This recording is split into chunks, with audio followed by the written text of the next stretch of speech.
Mayong buntag! Happy Friday! Karong adlaw mag-bake mi sa akong bata og pandesal. So sa mga pandesal lover diha, sige.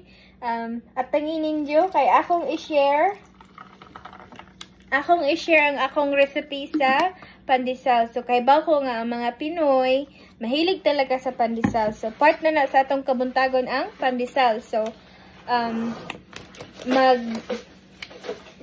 mag-post unya ako sa ako ang Facebook nga maghimo mig pandesal sa akong anak. Unja ka human. Pakita na ko din yun sa akong paghimog pandesal from scratch. So, excited ko nga i-share ang recipe na ako sa pandesal. Lamig siya kaya nga pandesal guys, pero mag-hydrate sa ako karong kabuntagon. Diri sa amo dili man gud mo tubo ang malunggay sa gawas kay mamatay man, so ni palit na lang ko og oh, that's pretty.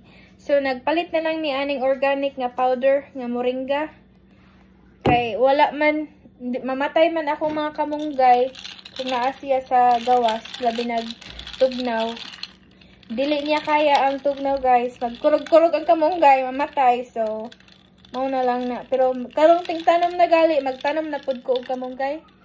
So waya na pud akong tanom og kamunggay. Kay nice jud kay ang kamunggay ba, mahinumdum ko sa Pilipinas. Mahal kong country. Char. Tilawan daw nato og lami ba? Lami.